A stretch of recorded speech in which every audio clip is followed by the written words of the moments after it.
श्री महाभारतम शांति पर्व राजधर्मानुशासन पर्व द्वितीयोध्याय।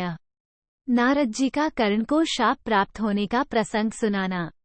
वैशंपायन जी कहते हैं, राजन, युधिष्ठिर के इस प्रकार पूछने पर वक्ताओं में श्रेष्ठ नारद मुनि ने सूतपुत्र कर्ण को जिस प्रकार शाप प्राप्त हुआ था वह सब प्रसंग कह सुनाया। 1। नारद जी ने कहा, महाबाहु भरत नंदन, तुम जैसा कह रहे हो ठीक ऐसी ही बात है। वास्तव में कर्ण और अर्जुन के लिए युद्ध में कुछ भी असाध्य नहीं हो सकता था। 2। अंग, ये देवता की गुप्त बात है जिसको मैं तुम्हें बता रहा हूं। महाबाहो, पूर्व काल के इस यथावत वृतांत को तुम ध्यान देकर सुनो। 3। प्रभु, एक समय देवताओं ने यह विचार किया कि कौन सा ऐसा उपाय हो जिससे भूमंडल का सारा क्षत्रिय समुदाय शस्त्रों के आघात से पवित्र हो स्वर्गलोक में पहुंच जाए। ये सोचकर उन्होंने सूर्य द्वारा कुमारी कुंती के गर्भ से एक तेजस्वी बालक उत्पन्न कराया जो संघर्ष का जनक हुआ। 4। वही तेजस्वी बालक सूतपुत्र के रूप में प्रसिद्ध हुआ। उसने अंगिरा गोत्रीय ब्राह्मणों में श्रेष्ठ गुरु द्रोणाचार्य से धनुर्वेद की शिक्षा प्राप्त की। 5। राजेंद्र, वह भीमसेन का बल, अर्जुन की फुर्ती, आपकी बुद्धि, नकुल और सहदेव की विनय, गांडीवधारी अर्जुन की श्रीकृष्ण के साथ बचपन में ही मित्रता तथा पांडवों पर प्रजा का अनुराग देखकर चिंतामग्न हो जलता रहता था। 6, 7। इसीलिए उसने बाल्यावस्था में ही राजा दुर्योधन के साथ मित्रता स्थापित कर ली और देव की प्रेरणा से तथा स्वभाववश भी वो आप लोगों के साथ सदा द्वेष रखने लगा।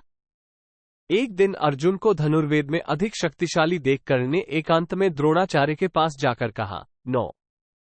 गुरुदेव, मैं ब्रह्मास्त्र को उसके छोड़ने और लौटाने के रहस्य सहित जानना चाहता हूं। मेरी इच्छा है कि मैं अर्जुन के साथ युद्ध करूं। निश्चय ही आपका सभी शिष्यों और पुत्र पर बराबर स्नेह है। आपकी कृपा से विद्वान पुरुष यह न कहें कि यह सभी अस्त्रों का ज्ञाता नहीं है। 10, 11। कर्ण के ऐसा कहने पर अर्जुन के प्रति पक्षपात रखने वाले द्रोणाचार्य कर्ण की दुष्टता को समझकर उससे बोले। 12। वत्स, ब्रह्मास्त्र को ठीक ब्रह्मचर्य व्रत का पालन करने वाला ब्राह्मण जान सकता है अथवा तपस्वी क्षत्रिय। दूसरा कोई किसी तरह इसे नहीं सीख सकता। 13। उनके ऐसा कहने पर अंगिरा गोत्रीय ब्राह्मणों में श्रेष्ठ द्रोणाचार्य की आज्ञा ले उनका यथोचित सम्मान करके कर्ण सहसा महेंद्र पर्वत पर परशुराम जी के पास चला गया। 14। परशुराम जी के पास जाकर उसने मस्तक झुकाकर उन्हें प्रणाम किया और मैं भृगुवंशी ब्राह्मण हूँ ऐसा कहकर उसने गुरुभाव से उनकी शरण ली। 15। परशुराम जी ने गोत्र आदि सारी बातें पूछकर उसे शिष्य भाव से स्वीकार कर लिया और कहा, वत्स, तुम यहाँ रहो, तुम्हारा स्वागत है। ऐसा कहकर वे मुनि उस पर बहुत प्रसन्न हुए। 16।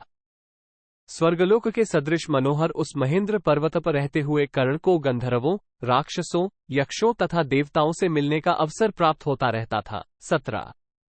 उस पर्वत पर भृगुश्रेष्ठ परशुराम जी से विधि पूर्वक धनुर्वेद सीखकर कर्ण उसका अभ्यास करने लगा। वह देवताओं, दानवों एवं राक्षसों का अत्यंत प्रिय हो गया। एक दिन की बात है, सूर्यपुत्र कर्ण हाथ में धनुष बाण और तलवार ले समुद्र के तट पर आश्रम के पास ही अकेला टहल रहा था। 19। पार्थ, उस समय अग्निहोत्र में लगे हुए किसी वेदपाठी ब्राह्मण की होमधेनु उधर आ निकली। उसने अनजान में उस धेनु को हिंस्र जीव समझकर अकस्मात मार डाला। 20। तारांकन कर्णपव में भी यह प्रसंग आया है। वहां कर्ण के द्वारा बछड़े के मारे जाने का उल्लेख है, अतः यहाँ भी होमधेनु का बछड़ा ही समझना चाहिए। अनजान में यह अपराध बन गया है ऐसा समझकर कर्ण ने ब्राह्मण को सारा हाल बता दिया और उसे प्रसन्न करते हुए इस प्रकार कहा। 21। भगवान, मैंने अनजान में आपकी गाय मार डाली है, अतः आप मेरा यह अपराध क्षमा करके मुझ पर कृपा कीजिए। कर्ण ने इस बात को बार बार दोहराया। 22। ब्राह्मण उसकी बात सुनते ही कुपित हो उठा और कठोर वाणी द्वारा उसे डांटता हुआ सा बोला, दुराचारी, तू मार डालने योग्य है। दुर्मते, तू अपने इस पाप का फल प्राप्त कर ले।